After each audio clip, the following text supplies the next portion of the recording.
گزشتہ دنوں ایک مضمون آپ کا سامنے آیا جس کا عنوان تھا اصول فقہ۔ میں اس کی ابتدائی عبارت آپ کی خدمت میں پیش کر کے اس کی توضیح چاہوں گا۔ آپ نے لکھا کہ اللہ تعالیٰ کی جو ہدایت پیغمبروں کی وساطت سے ملی ہے اس میں اصل کی حیثیت قرآن و سنت کو حاصل ہے۔ ان کی تفہیم و تبیین کے جو اصول دین کے ہر طالب علم کے پیش نظر رکھنے چاہیے ہیں وہ ہم نے اپنی کتاب میزان کے مقدمہ اصول و مبادی میں بیان کر دی ہیں۔ اسی عنوان سے ان کا خلاصہ بھی ہماری کتاب مقامات میں دیکھ لیا جا سکتا ہے۔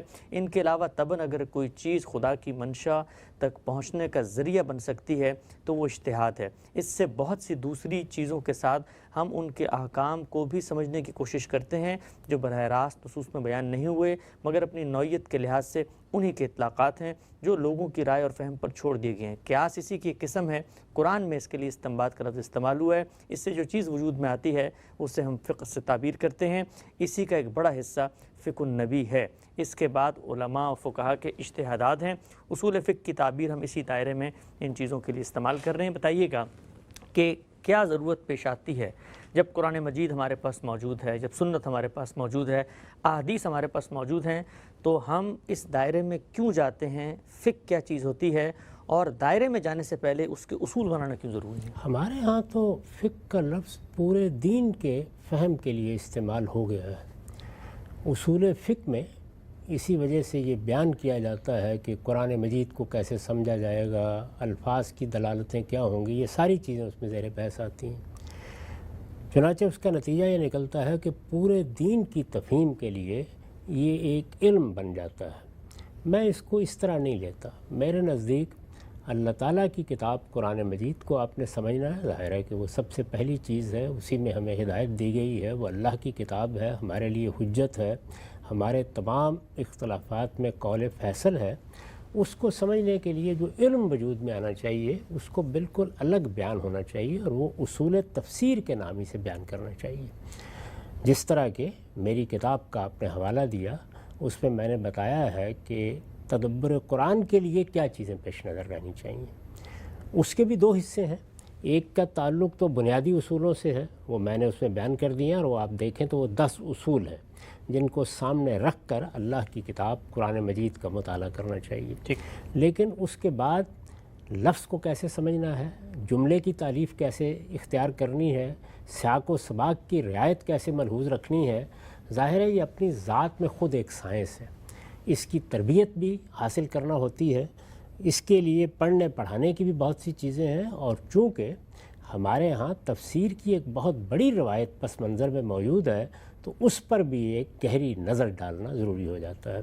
تو میرے نزدیک اس کو بالکل ایک الگ علم کے طور پر رکھنا چاہیے۔ اگر آپ دیکھیں تو ایک ابن تیمیہ کا مقدمہ فی التفسیر، ایک الفوز الکبیر اور بعض تفسیروں کے مقدمے، اس سے زیادہ کوئی چیز آپ کو اس پر نہیں ملتی۔ ہمارے ہاں اس کو چونکہ اصول فقہ کا حصہ بنا دیا گیا تو اس وجہ سے زیادہ قابل اعتنا نہیں رہا، جبکہ اس کو ہونا چاہیے۔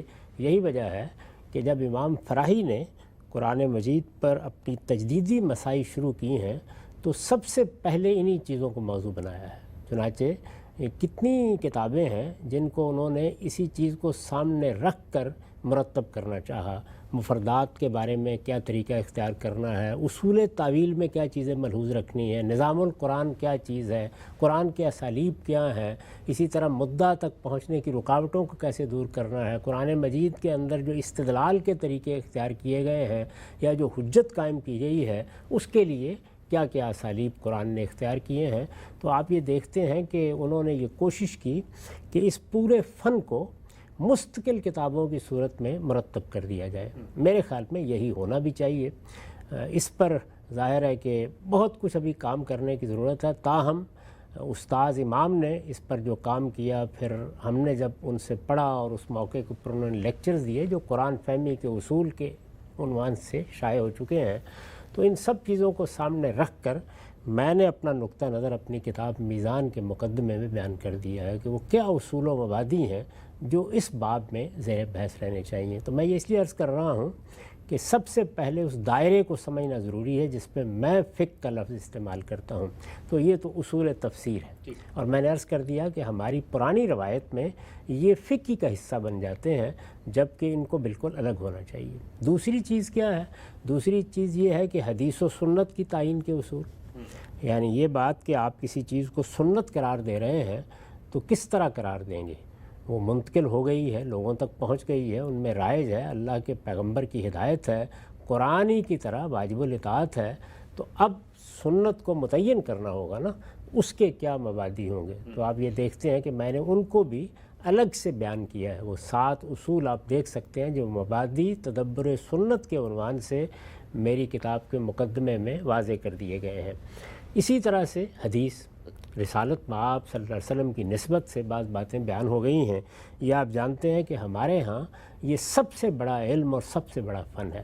مسلمانوں نے اس میں بہت کمال دکھایا ہے۔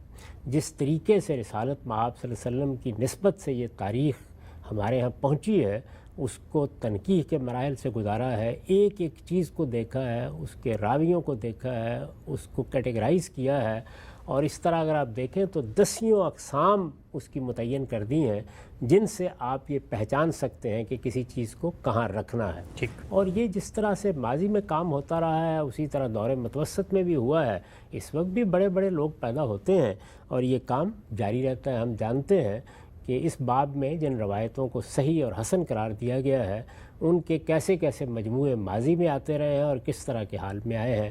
تو اصول حدیث، یعنی حدیث جو کچھ بھی، حدیث کیا ہے؟ زمانہ رسالت کی تاریخ ہے، تو اس کو بھی سمجھنے کے اصول کیا ہونے چاہیے آپ کے علم میں ہوگا کہ میں نے اسی طریقے سے اصول و مبادی کے زیر عنوان ان کو بھی اپنی کتاب کے مقدمے میں بیان کر دیا ہے۔ تو قرآن، سنت، حدیث، ان کو بالکل الگ بیان ہونا چاہیے اور اپنی اپنی جگہ پر رکھ کے بیان کرنا چاہیے۔ یہ تو اصل دین سے متعلق ہمارا علم ہے۔ اس کے بعد یہ ہے کہ جو قرآن سنت میں دین ہمیں دیا گیا ہے اس میں خود اللہ تعالیٰ نے بعض چیزیں انسانی فہم و تدبر پر چھوڑ دی ہیں، یعنی بات بیان کر دی ہے، اصول میں بیان کر دی ہے، عمومی اطلاق میں بیان کر دی ہے، لیکن وہ چیزیں جو عقلی طور پر سمجھی جا سکتی ہیں، جو فطرت کی بنیاد پر متعین کی جا سکتی ہیں، جن میں اگر ایک قاعدہ آپ کو بتا دیا جائے تو آپ خود اس کا اطلاق کر سکتے ہیں، اس کو لوگوں پر چھوڑ دیا ہے۔ اس میں بڑی غیر معمولی حکمت ہے، یعنی اللہ تعالیٰ یہ چاہتے ہیں کہ جو ہدایت انہوں نے دی ہے وہ ایک علم بنے۔ اس ہدایت میں جن چیزوں کی انہوں نے وضاحت فرما دی ہے ان کی وضاحت تو فرما دی ہے، اب اگر اس میں کچھ چیزیں ایسی چھوڑ دی گئی ہیں جن میں انسان سے یہ توقع کی جا رہی ہے، اہل علم سے یہ توقع کی جا رہی ہے کہ وہ خود رائے قائم کر لیں گے، تو وہ کریں۔ اس کی بڑی عمدہ مثالیں موجود ہیں جس میں خود رسالت مآب صلی اللہ علیہ وسلم نے کسی موقع پر قرآن مجید کے اس طرح کے مضمرات کو کھولا ہے۔ مشہور باتیں ہیں، آپ جانتے ہیں کہ قرآن نے یہ بیان کیا کہ کوئی شخص بھی 2 بہنوں کو ایک نکاح میں جمع نہ کرے۔ اب آگے بھی کچھ رشتے ایسے ہیں کہ عقل کہتی ہے کہ اگر 2 بہنوں کو ایک نکاح میں جمع کرنے کی کوئی علت ہے، کوئی حقیقت ہے، کوئی سبب ہے، کوئی چیز ہے جس کی بنیاد پر یہ روکا جا رہا ہے، تو یہ چیز تو مثال کے طور پر فلاں جگہ بھی پائی جاتی ہے، فلاں جگہ بھی پائی جاتی ہے۔ یہ کیا چیز ہے؟ اس کو کہتے ہیں عقلی تقاضا، یعنی ایک بات آپ نے کہی ہے، عقل کہتی ہے کہ یہی بات اس چیز کے بارے میں بھی ہونی چاہیے، اس چیز کے بارے میں بھی ہونی چاہیے۔ تو دیکھیے رسالت مآب صلی اللہ علیہ وسلم نے یہ بتایا کہ اگر تم پھوپھی اور بھتیجی کو اور خالہ اور بھانجی کو ایک نکاح میں جمع کرتے ہو تو یہ بھی حقیقت میں ماں اور بیٹی کو جمع کر لینا ہے، ٹھیک، کیونکہ ان کا باہمی رشتہ یہی ہے۔ تو اللہ تعالیٰ تو 2 بہنوں کو جمع کرنے کی اجازت نہیں دے رہے ہیں، تو اس کا مطلب یہ ہے کہ 2 بہنوں کے بارے میں تصریح ضروری تھی، یہ تو ماں بیٹی کا رشتہ بن گیا ہے، بدرجہ اتم ان کو ایک نکاح میں جمع نہیں ہونا چاہیے۔ تو حضور نے یہ کیا کیا؟ یہ فقہ ہے، یعنی جو چیز اللہ تعالیٰ نے نہیں بیان کی تھی اس کی وضاحت خود رسالت مآب صلی اللہ علیہ وسلم نے فرما دی۔ اسی طرح سے آپ کے علم میں ہے کہ خود قرآن مجید نے فقہی بعض معاملات کے بارے میں تصریحات کی ہیں۔ جی، مثلا میراث کا قانون اللہ تعالیٰ نے بیان کر دیا 11-12 آیت میں، سورہ نساء کی 11-12 آیت میں بیان کر دیا۔ اس میں ایک خاص صورت بیان کی ہے کہ اگر اولاد ہے تو یہ حصے ہوں گے، اور اولاد کی موجودگی میں والدین کے حصے یہ ہوں گے۔ پھر یہ بتایا ہے کہ اگر والدین ہی تنہا وارث ہیں تو پھر کیا نوعیت ہوگی، اور اس کے بعد کہا ہے کہ اگر اولاد تو نہیں ہے لیکن بہن بھائی ہیں تو ماں کا حصہ واپس آ جائے گا۔ اب یہ اشارہ تھا اس بات کا کہ جب ماں کا حصہ اسی صورت میں واپس چلا گیا ہے جو اولاد کی صورت میں اس کا حصہ تھا، تو اللہ تعالیٰ گویا انگلی اٹھا کر یہ بتا رہے ہیں کہ بہن بھائیوں کو اولاد کا قائم مقام سمجھنا چاہیے۔ ٹھیک، لیکن یہ لفظوں میں بات بیان نہیں کی، اس کو چھوڑ دیا، ہمارے فہم پر چھوڑ دیا۔ اور آپ یہ جانتے ہیں کہ اس کے بعد صحابہ کرام نے اس کے بارے میں بہت سے سوالات کیے، وہ نہ کرتے تو جو کچھ بعد کے فقہا نے کیا ہے ان کو کرنا پڑتا یہ، ٹھیک، لیکن انہوں نے یہ بات سامنے رکھ دی۔ تو دیکھیں خود اللہ تعالیٰ نے سورہ النساء کے آخر میں اس کا جواب دیا۔ یہ کیا ہے؟ یہ فقہ القرآن ہے، یعنی قرآن مجید نے جو شریعت کا قانون بیان کیا تھا اس میں ایک چیز کو اشارہ کر کے لوگوں کے فہم پر چھوڑ دیا تھا۔ لوگوں کے فہم پر جو چیزیں چھوڑ دی جاتی ہیں وہ دائرہ ہے جس سے فقہ شروع ہوتی ہے، یعنی میں فقہ کا لفظ اس دائرے کے لیے استعمال کرتا ہوں، یہی وہ دائرہ ہے جس کے لیے ہم اجتہاد کی تعبیر اختیار کرتے ہیں۔ ٹھیک، تو اس میں دو چیزیں عام طور پر زیر بحث آتی ہیں۔ ایک یہ کہ دین نے ایک اصولی بات کر دی، کسی چیز کی تفصیل نہیں کی۔ اس کی مثال کیا ہے؟ اس کی مثال یہ ہے کہ یہ فرما دیا کہ امرہم شوری بینہم، مسلمانوں کا نظم ہمیشہ ان کی رائے اور مشورے پر مبنی ہوگا، اصول بیان کر دیا۔ اب اس اصول کو آپ نے قرآن میں پڑھ لیا، رسالت مآب صلی اللہ علیہ وسلم سے صحابہ سے یہ اصول سمجھ میں بھی آ گیا۔ اس اصول کی بنیاد پر آپ کوئی نظام بنائیں گے نا، کوئی طریقہ اختیار کریں گے، رائے کیسے لینی ہے، مشورہ کیسے لینا ہے، کہاں کہاں لینا ہے، کس چیز کو مشورے پر قائم رکھنا ہے، کس کو قائم نہیں رکھنا، اس کے لیے مقننہ ہوگی یا نہیں ہوگی، اس کے لیے عدلیہ ہوگی یا نہیں ہوگی، اس کے لیے انتظامیہ ہوگی یا نہیں ہوگی، افواج کیسے ہوں گی، ان میں کیا طریقہ اختیار کیا جائے گا، دسیوں سوالات پیدا ہو گئے۔ تو آپ اس اصول کو سامنے رکھ کر ایک نظام بنائیں گے۔ تو یہاں کیا ہے؟ یہاں یہ اصول بتا دیا گیا، لیکن یہ سارا نظام بنانے کا کام آپ کے لیے چھوڑ دیا گیا۔ تو یہ بھی اجتہادی طریقہ ہوگا، یعنی دنیا بھی بنائے گی، آپ بھی بنائیں گے، پھر آپ اپنے اصول کو سامنے رکھ کر کسی چیز کا انتخاب کریں گے اور ممکن ہے کہ خود بنا لیں۔ یہ آپ کے علم میں ہوگا کہ میں نے جب خلفائے راشدین کے آخری دور پر تبصرہ کیا تو اس میں یہ بتایا کہ خلفائے راشدین نے اس اصول پر عمل کے لیے جو طریقہ اختیار کیا وہ جزیرہ نما عرب کی حد تک تو بہت موزوں طریقہ تھا اور بڑا کامیاب بھی رہا، لیکن جب ایک بہت بڑی سلطنت قائم ہو گئی تو پھر وہ طریقہ استعمال کرنا ممکن نہیں رہا۔ چنانچہ ایک نیا نظم وجود میں آنا چاہیے تھا، وہ نہیں لایا جا سکا۔ تو اس کا نتیجہ کیا نکلا کہ پھر بجائے اس کے کہ ہم امرہم شوری بینہم کی بنیاد پر اجتہاد کر کے ایک نظم بنانے میں کامیاب ہو جاتے، ہمیں دنیا میں جو طریقہ چل رہا تھا پرامن انتقال اقتدار کا یعنی ملوکیت، اس کو اختیار کرنا پڑ گیا۔ تو اس کا مطلب کیا ہے؟ اس کا مطلب یہ ہے کہ جو بنیادی اصول دے دیے جاتے ہیں ان پر اجتہاد کرنے کی ذمہ داری پھر اہل علم کی ہوتی ہے، مسلمان امت کی ہوتی ہے۔ تو یہ بھی فقہ کا دائرہ ہوا۔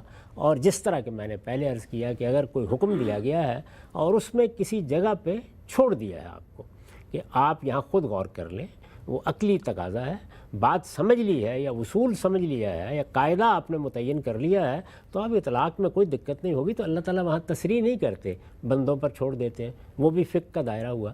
پھر ایک بہت بڑا دائرہ اسی کے ذیل میں وہ بنتا ہے جس میں اللہ تعالیٰ نے جو رخصت دی ہے یا استثناء دیا ہے۔ بتایا نا کہ حرمتوں کے معاملے میں استثناء کا اصول ہے، اور وہ اصول یہ ہے کہ اگر اضطرار لاحق ہو گیا ہے، یعنی انسان بالکل مجبور ہو گیا، اس کی جان مال آبرو پر بنائی ہے، تو وہ کسی حرام چیز کا ارتکاب کر سکتا ہے، لیکن اس کا خیال رکھے کہ وہ غیر باغن ولا عاد ہونا چاہیے، یعنی نہ حدود سے انسان تجاوز کرے اور نہ شوق کے ساتھ کسی حرام چیز کو کھانا پینا شروع کر دے۔ تو اس شرط کے ساتھ وہ اللہ تعالیٰ کی طرف سے جو استثناء دیا گیا اس سے فائدہ اٹھا سکتا ہے۔ اسی طرح عبادات کے معاملے میں رخصت کا طریقہ اختیار کیا گیا کہ غیر معمولی مشقت، غیر معتاد مشقت پیش آ گئی ہے تو وہاں پر اللہ تعالیٰ نہیں پسند کرتے کہ ان کی عبادت میں عسر اختیار کیا جائے، اس میں یسری اللہ کو پسند ہے، آسانی پسند ہے، تو اس میں رخصتیں دے دی گئی ہیں، یعنی یہ صورت ہو تو نماز ایسے پڑھو گے، یہ صورت ہو تو ایسے ہوگی، روزے میں یہ رخصتیں ہوں گی، حج میں یہ چیزیں ہوں گی، تو وہ سب چیزیں بتا دی گئی ہیں۔ یہ وہ دائرہ ہے یعنی جہاں اللہ تعالیٰ کی ہدایت قرآن و سنت کی صورت میں مل گئی اور اللہ تعالیٰ نے کوئی اصول بیان کیا، کوئی قاعدہ بیان کیا، اس کے اطلاق کی صورتیں ہمیں خود تیار کرنی ہیں، نظم خود بنانا ہے، تو اجتہاد کا دائرہ یہ فقہ ہے۔ اسی طریقے سے اگر کسی معاملے میں کوئی قانون دیا، کوئی ضابطہ دیا اور اس کے اجزاء متعین کرتے وقت کسی ایک چیز کو یا دو چیزوں کو لوگوں پر چھوڑ دیا کہ وہ اصول بیان ہو گیا ہے، قاعدہ بیان ہو گیا ہے، اس کی روشنی میں خود متعین کر لیں گے، تو یہ جو کچھ ہوگا یہ فقہ ہے۔ اور اسی طرح سے رخصت اور استثناء کے لیے جو اصولی بات کر دی گئی ہے، ظاہر ہے اس کی صورتیں نئی نئی پیش آئیں گی، ان پر پھر اطلاق کرنا ہوگا۔ ابھی ہمارے ہاں جب ایک بہت بڑی وبا پھیلی تو آپ نے دیکھا کہ نماز پڑھنے کے بارے میں بھی، حج کے معاملے میں بھی، عمرے کے معاملے میں بھی ہمیں یہ سب کرنا پڑا۔ اسی طرح سے نئی دوائیں ایجاد ہو جاتی ہیں، پوسٹ مارٹم کا طریقہ آ گیا، خون کی تبدیلی کے اعضاء کی پیوند ہے، اعضاء کی پیوند کاری آ گئی۔ تو یہ جتنے اس طرح کے معاملات ہیں، ان سب میں جب آپ کوئی رائے قائم کرتے ہیں دین میں، اصل حکم کو سامنے رکھ کر یا قاعدے کو سامنے رکھ کر، تو یہ فقہ وجود میں آ جاتی ہے۔ تو میں فقہ کو اس دائرے میں استعمال کرتا ہوں، یعنی قرآن کی تفسیر کے اصول ہوں گے، اصول تفسیر، اور اسی طریقے سے سنت کی تعین کے اصول ہوں گے جن میں اس کے مبادی بیان کیے جائیں گے، حدیث کے لیے بھی اصول الگ سے ہوں گے، اور فقہ یہ ہے کہ وہ دائرہ جس کو میں نے اب متعین کیا، 3 چیزیں متعین کر دی ہیں، اس میں جب ہم کوئی رائے قائم کریں گے یا کوئی اجتہاد کریں گے تو یہ کیا ہے، یہ فقہ ہے، اور اس کے اصول بھی میں نے لکھ دیے ہیں جس کا آپ نے ابھی حوالہ دیا۔ ٹھیک ہے، ہم سے بڑی تفصیل سے آپ نے بتایا کہ کس پس منظر میں آپ بات کرتے ہیں اور اصول فقہ کی یہ تعبیر آپ کے ہاں کیسے زیر بحث ہے۔